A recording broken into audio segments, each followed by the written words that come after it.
So I want to start this video by saying this is not intended to be a how-to or instructional video in any way.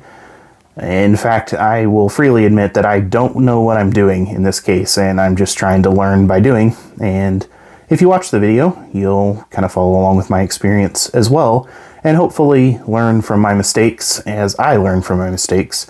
So I'm not at all saying that anything that I do in this video is the best way to do what I'm doing. It's not even probably the right way to do what I'm doing. So keep that in mind as you watch along. Thanks. Hey everybody, it's Jay. This is going to be a pretty casual video.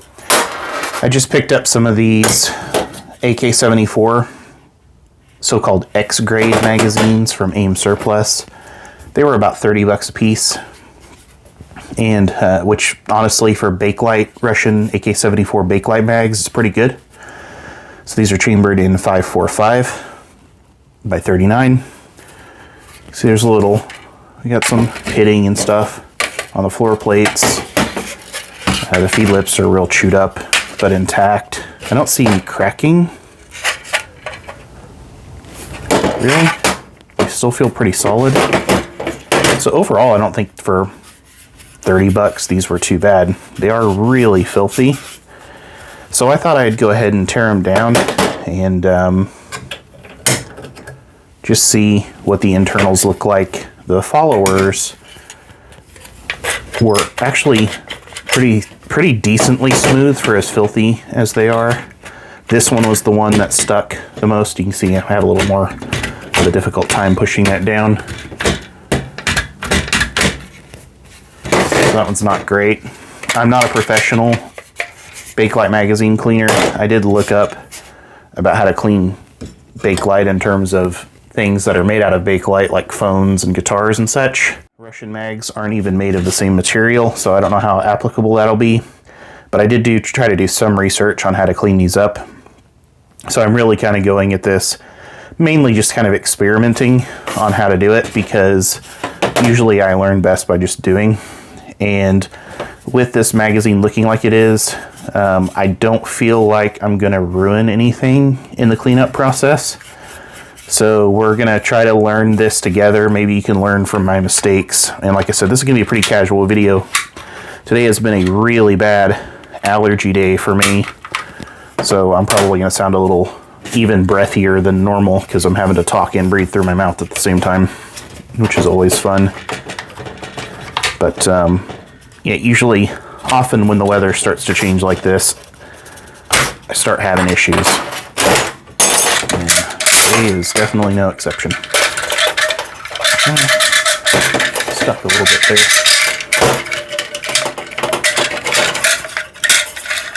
I'm going to grab a long punch to see if we can help that out. It's a spring because I don't want to stretch it out if I can help it. So yeah, I think that's probably where some more sticking is coming from. You can see there's some rust.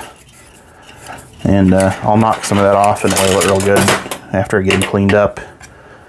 The spring actually looks pretty good to me. You're seeing it for the first time than I am. Almost looks like it's been refinished or something. That might just be the original coating that's going to help keep the rust off, which is cool. Because yeah, that would be the only part I'd be really concerned about failing if the mag body is intact. So I'm going to go ahead and clean some of the rust off of this. We're going to use, I'm actually going to do it with water, but just so you can see what I'm doing, I'm going to use medium grit sanding sponge and just kind of very lightly go over it. I'm going to go wash these first. I'm just going to use some dish soap and water, hot water, clean it up and try to scrub it a little bit, and then come back and we'll start knocking the rust off. Right, so I'm actually glad that I stopped to clean this thing off because a lot of this just washed off, and that's one of the things that you sometimes see with all of this old surplus stuff is a lot of what you think is rust ends up being old grease or cosmoline or whatever that's rust colored. Sometimes it's just dirt, and sometimes it's just really light surface rust that'll kind of rub off with a little bit of finger pressure. But yeah, there is still some rust on here. The floor plate is the worst offender. But I'm not really interested in getting all of the rust off and making it look new and shiny. All I'm going to try to do is just get some of the surface rust off and make sure that it doesn't continue to spread. For me, really, functionality is more important than the appearance of it. But at the same time, if I can halt rust without it continuing on, then that's what I'm going to try to do with these. So I'm just using a little 3-in-1 oil to try and give me a little extra lubricity. I got a little rust on the back. We'll take that off too. Should be pretty light. Yeah, much better there. So again, not trying to get this like shiny, new looking.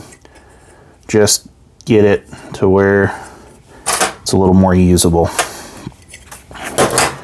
And it probably will function fine even without taking the rust off. But again, going for preservation more than anything at this point. So alright, I'm not going to get too particular with this floor plate retainer because honestly, there's not a ton of rust. There is a little bit there.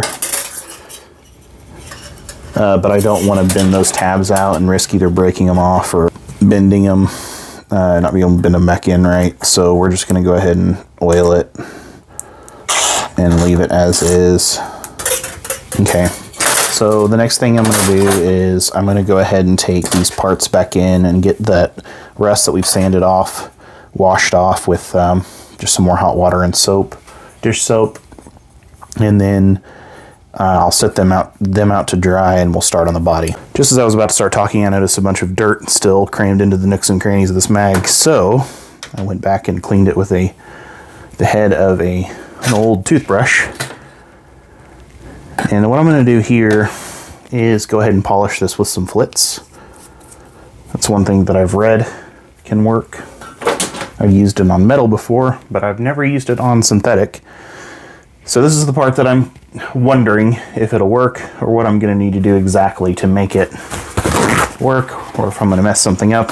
I don't think I can mess this up much more than it already is. So we're just going to start polishing now and see how it goes. A tiny bit of polishing with flitz, and I remembered why I always wear gloves when I use flitz, because that stuff will start to dig into your skin after a while. I'm gonna grab some gloves and put them on here real quick. We're getting some material off. I rub the flitz in using short circular motions until it's kind of this hazy gray color. And I just used a paper towel to apply it. It's probably not the way you're supposed to do it. But to finish polishing it, I'm going to switch over to a polishing cloth. And same thing, short circular motions until all of the flitz has been wiped away. Okay, so I just finished with the flitz, with the polishing rag, just going over it and over and over it until all of the flitz was off. And here's the really bad side now. You can see it's got its shine back. There's not really anything I can do about these really deep scratches, but at least it's not through the body. So what I'm going to do is I'm going to lightly wipe the spring and the follower and the floor plate down with oil and just make sure that they've got a little bit of lubrication and also rust inhibitor on them. I'm also going to rinse the body of this off, frankly, because like there's some flitz stuck in there, and I'm sure that you can see some flitz in the gaps here. So I'm going to rinse this off, get all of that old flitz out. I'm going to oil the metal bits and take it out and test fire it. So this was the worst of all of them from an appearance standpoint.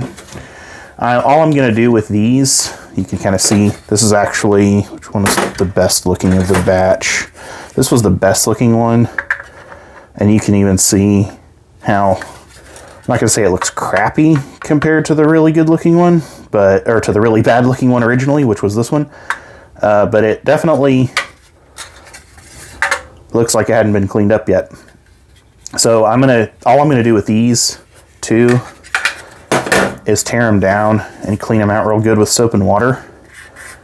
And then depending on how they come out after I clean them up, I may do the same treatment. Actually, that one probably will also need it as well. This one may not. It still feels okay. So, and then, yeah, like I said, we'll test fire them, see how it goes. All right, I'm freehanding this one because I packed everything away, all my recording stuff away, and was going to just go start cleaning up the other ones. And weirdly enough, the one that had the best body on the outside was the absolute rustiest on the inside. So I'm going to show you what I did to clean that up. The interior of this was bright orange. You can see down in that rivet, in that divot there, exactly what it looked like. The entire rest of this looked like that before. I'm still going to try to get in here and clean that little bit up, but I couldn't really reach it with sandpaper very well. So what I ended up doing is switching over to a Dremel tool with this little wire brush attachment and going through and putting in there. You can see on the inside it knocked most of that rust off. My camera will focus. It always tries to focus on the reflection of the table and not the thing I'm pointing at. So I got most of that off, and I did use that little tool for the outside as well to kind of scour that rust off. So that is also an option. Like I said, I'm going to switch the tool head up to a smaller one and get in there and get the rest of that out, and then finish cleaning up that second mag that I've been working on. So in keeping with the theme of learning from my mistakes, you and me both, I wanted to try with this magazine, which was the one that had the least amount of coating over the mag and also had the worst follower function. I wanted to try to see what would happen if I clear coated it, because I would have called it grain or striations. Someone in the comments called it fiber or thread, was showing really badly. It really had no shine left after I cleaned it up, and yeah, it was just really roughly textured. So I figured I would experiment with a clear coat and just put 3 layers of clear coat on it. And while I think at a distance it looks pretty good, you can see as the light reflects on it how much orange peeling there is, which honestly could probably be sanded out. But at the end of the day, it does not look in any way original, and is very clearly been, done by someone else, not at a factory. So even though I actually think, like I said, kind of at a distance, it looks okay, I wouldn't recommend doing it. It crosses that line from being preservative into restorative that I didn't really want to cross, and wouldn't recommend doing it on any of the other ones personally, and don't plan on doing any more myself. But again, keeping with the theme of you and me both learning from my mistakes, that's what it looks like when you clear coat a Russian Bakelite 30 round magazine, or at the very least that's what it looks like when I did it. Like I said, you could probably sand it. This has had no sanding. In fact, it was only painted about 10 minutes ago. You can see what it looks like. It doesn't, I think even with sanding it wouldn't look original. So yeah, there you go.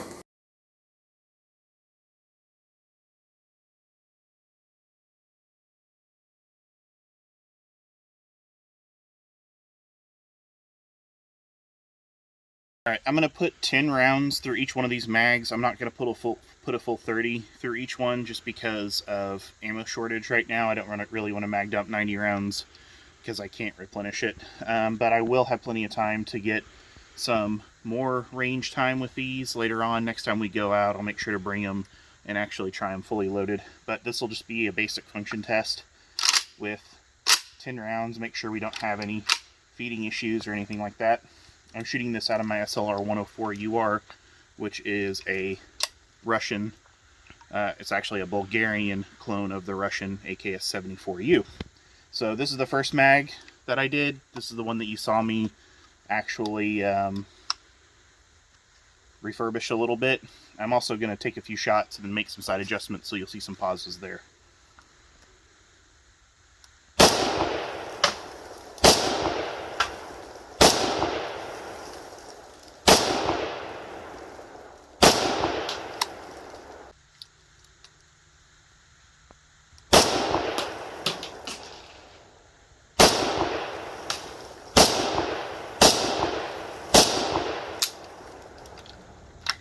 Okay, first mag's clear.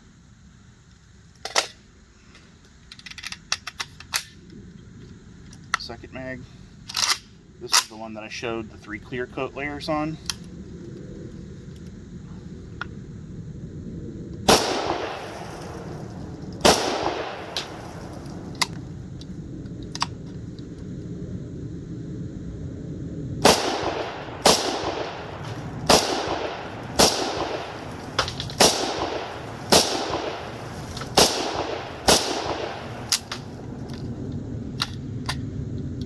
Clear there.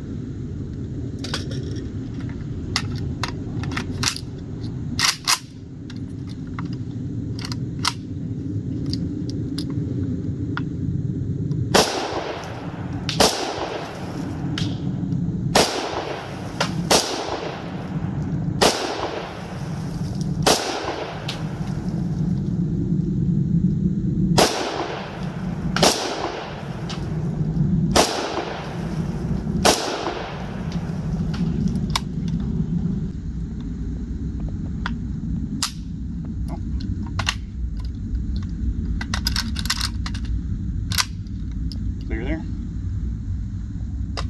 So all 3 mags worked fine, at least with the first 10 rounds. So yeah, I think overall for $30 a piece, those seem to be a pretty good value. Cleaning them all up, including doing the clear coat, which might have been unnecessary, was about 2.5 hours or so.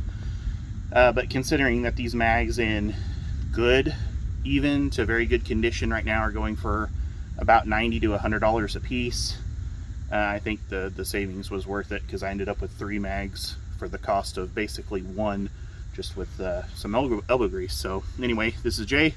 Hope you liked the video. Please click like if you did. Be sure to subscribe to us if you haven't already, and check out the link to our Patreon page if you want to help support us. And we'll see you again soon next time.